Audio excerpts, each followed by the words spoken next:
In our country, Lok Sabha elections are underway from April 19th to June 1st, 2024, and this is the largest ever election in history, meaning a total of 970 million Indians are participating in this election. Whether they are 970 million registered voters or thousands of political parties, the entire responsibility of conducting free and fair elections in the country lies solely on these three machines you see on the table. These three machines are collectively called EVM, meaning electronic voting machines. Now, the problem is that losing parties have always blamed EVMs, saying they were hacked. But can EVMs really be hacked? हमें पूछना पड़ेगा कि जब भी कोई button दबाता है तो बीजेपी को वोट क्यों जाता है? क्या आपने उसको प्रोग्राम कर रखा है? वो बटन दबाओ, वोट बीजेपी को जाता है। इसमें दो चार मशीनें पकड़ी जाती हैं, जब पकड़ी जाती हैं तो कह देते हैं खराब हो गई। मूल बात यह है कि जिस मशीन में चिप लगी है वो हैक होने की संभावना। राजा की आत्मा ईवीएम में है। सही है, सही है। In response to all this, the Chief Election Commissioner of India, Mr. Rajiv Kumar, says, हसरतों का इल्जाम, अधूरी हसरतों का इल्जाम हर बार हम पर लगाना ठीक नहीं। ये ईवीएम कह रही है, मैं नहीं कह रहा हूं। अधूरी हसरतों का इल्जाम हर बार हम पे लगाना ठीक नहीं। वफा खुद से नहीं होती, खता ईवीएम की। Looking at all this, some supporters feel that the BJP has never faced any problem with EVMs, but the reality is that Lal Krishna Advani, a senior leader of the BJP, was also among the first people to raise concerns about EVM hacking. After losing the 2009 general elections, the BJP blamed tampering with EVMs in Uttar Pradesh. By now, you must have understood that whenever a political party loses, it blames EVMs to cover itself up. But there have been incidents in the past where the public genuinely felt that EVMs could be hacked.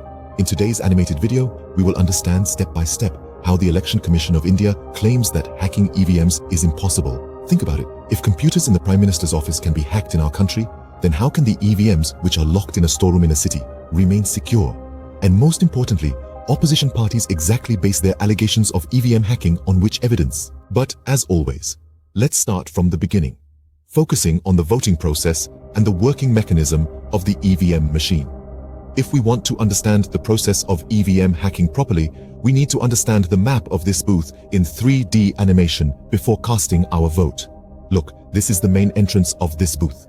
After entering here, the first three polling officers are seated in front of you. This officer is the pressing officer. The pressing officer is near the pressing officer. This is the voting compartment. And finally, this is the exit gate of this booth.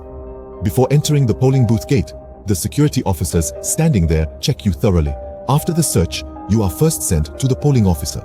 Here, your voter ID and name on the voter list are cross-checked. After noting your details, the next polling officer directs you to the next officer. This officer will write your complete details in the register provided by the Election Commission of India. And after noting your details, he will also take your signature in the same register. Then the third polling officer will put indelible ink on your left hand's index finger and also give you a slip. After taking the slip, you are instructed to go to the pressing officer seated in front of you. As soon as you reach the pressing officer, he checks your finger and takes a slip from you, putting it in the box. After verification, the pressing officer presses the ballot button on this control unit kept in front of him, which turns on the red light in this control unit. Along with this, the green light of the ballot machine kept in the voting compartment will also turn on. It means that the ballot machine is ready for voting, and the red light of the control unit indicates that you can now cast your vote from the ballot unit. Well, after taking back your ID card from the pressing officer, that is, after casting your vote, you move towards this voting compartment of the voting booth. Now, to understand the voting mechanism carefully, let's take a look at these three machines again. This control unit kept here by the pressing officer is the master, and the ballot unit and the VVPAT machine kept on the side are both slaves. As soon as the pressing officer presses the ballot button on this control unit, the control unit gives an order for the ballot unit to turn on. As soon as you vote for your favorite party in the ballot unit, first a long beep sound comes, then the ballot unit sends a signal to its master, that is, the control unit, that the vote has been received. As soon as the signal is received, this master, that is, the control unit, orders the VVPAT pad to print a physical paper slip. This is the reason that just after giving the vote to the favorite party in the ballot unit, the VVPAT machine placed on the side shows you which party you voted for. and this non-digital display shows the slip for a total of 7 seconds, and after that, the slip automatically falls into the compartment box of this VVPAT pad. After casting the vote, you come out from this exit gate. मेहनत के बाद जहां vote डलवाना चाहे वहां vote डलवा सकता है, ये हम अभी इस सदन के सामने साबित करें. Just now, you watched the video clip from the year 2017, which is from the Delhi Assembly. The person speaking in the video is Saurabh Bharadwaj, who is now the Health Minister of the Delhi government. अगर आपने तय कर लिया कि सरकार तो BJP की है, तो कोड भी बीजेपी वालों को पता है.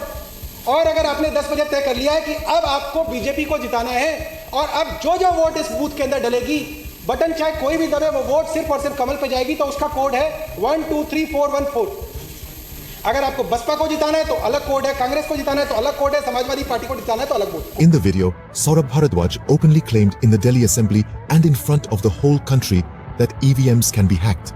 He demonstrated the entire process step by step and also revealed some secret codes for voting for a particular party. He also mentioned that during voting, after selecting their favorite candidate on the ballot unit, if someone enters the secret code of a particular party, then all the votes on that machine will go to that particular party, regardless of who the voters are selecting. The most shocking part of the whole matter was that what Saurabh Bharadwaj demonstrated when the final result came out on the machine in that assembly, it was according to Saurabh Bharadwaj's claim. In simple words, the EVM was hackable. Now, the biggest question is, if the EVM was hackable, what was the response of the Election Commission of India to this whole situation? The response of the Election Commission was that they completely dismissed Saurabh Bharadwaj's allegation as false. The Election Commission of India stated clearly that the EVM machine used by Saurabh Bharadwaj is a dummy machine made by the Aam Aadmi Party and is not approved by them. Moreover, the Election Commission of India makes a solid claim that the EVM is a standalone machine, meaning it does not have any external network connection whatsoever, neither Wi-Fi, Bluetooth, nor internet, and neither any radio frequency. The straightforward fact is that the EVM runs on a battery. Think about it, like the childhood video game that ran solely on battery. Do you think that game could be hacked? The same case is with the EVM being a standalone machine. It is clear that the EVM cannot be hacked remotely. However, many people argue that if someone gets physical access to the EVM machines, they can tamper with them. Here, tampering means that a criminal could either tamper with the chip along with its display unit or completely change it. But on September 7th, 2023, in a hearing, the Election Commission of India assured the Supreme Court that the EVM cannot be hacked or tampered with. Now, on what basis did the Election Commission make this claim? Understand that the EVM we are talking about in this video is regulated by the Election Commission of India, so it is called the ECIL EVM. Currently, the responsibility for making these EVM machines lies with two government companies, BHEL, which stands for Bharat Electronics Limited, and ECL, which stands for Electronics Corporation of India Limited. When EVM machines are ready in these companies' secured warehouses, a process is followed not on one, but on two stages called the randomization process. Randomization means that with the help of a computer, it is decided which machine will go where. It's just like a lottery system where even the company doesn't know, and it's not decided manually either, which machine will go to which constituency and which polling station. In addition, before sending EVM machines from these companies' secured warehouses, first-level checking is also done. First-level checking means that in front of representatives of different political parties, the Election Commission of India tests the voting machines to prove that at that time, the machines are producing neutral results. Also, understand that just before and just after voting, EVM machines are kept in a strong room. The security of this strong room is so tight that not even a bird can hit it without permission. All these EVMs stay in the strong room under CCTV surveillance for 24 hours and 7 days. This strong room is locked with a special seal installed by Election Commission officers, and only these officers have permission to remove this seal.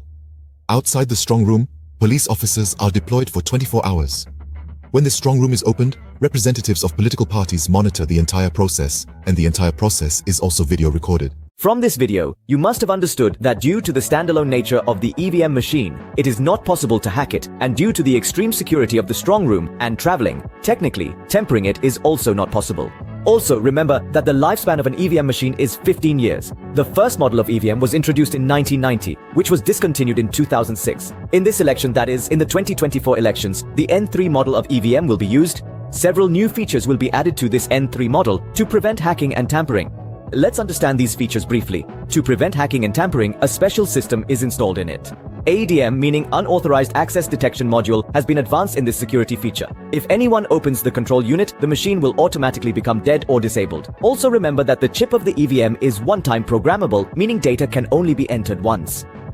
Besides, when you press the button of the ballot unit, the message is converted into a code and goes to the control unit. Every time the button is pressed, a new code is generated. Due to the generation of different codes, identification and movement patterns of these codes can be continuously monitored, so that all these security enhancements have given so much confidence to the Election Commission of India that in 2017, the Election Commission challenged all political parties openly. The challenge was that come to our office, here are the EVM machines in front of you, if anyone has the guts, hack it and show it. Only 2 political parties accepted the Election Commission's challenge and registered for this challenge. One was the INC, that is, the Indian National Congress Party, and the other was the CPIM, that is, the Communist Party of India Marxist. And the amazing thing is that on the day of the challenge, none of the parties went. Recently, another petition has been filed regarding the voting process, in which it has been demanded from the Supreme Court that there should be 100% VVPAT verification. The simple meaning of 100% VVPAT verification is that manual counting of all the slips present in the VVPAT machines should be done and cross-checked with the control unit. The current condition is that VVPAT verification is done only on 5% of the machines. 3 days before the election, the Supreme Court declined this plea, saying that the more human intervention there will be, the more chances of errors there will be. Besides, the Supreme Court has also reprimanded that one has to trust the system. Don't try to take it down. We cannot take the voting process of the country back 60 years. The question now remains that conclusion is just this. Can EVM machines be hacked or not? The conclusion is that every citizen of India should be clear that technically hacking or tampering with EVM machines is impossible. It's a different matter if someone inside is colluding with a political party on some stage. Even in that case, something can happen. Based on this, opposition parties blame that the Election Commission of India has become a biased organization. Recently, these opposition parties highlighted this issue that the Election Commission is adopting a selective approach, meaning it is favoring a particular party. Look, the Election Commission is partial. The Election Commissioner is not impartial because for the first time after independence, it was seen that after making the constitution, the respected Prime Minister, along with his cabinet minister, chooses who will be the member of the Election Commission. They do not answer our questions. I have also raised this issue in Parliament. I said it on the floor of the House and also outside. And never forget this. Whether it is the past or the present, whether it is right-wing or left-wing, both sides of the parties have blamed EVM hacking to cover up their defeat.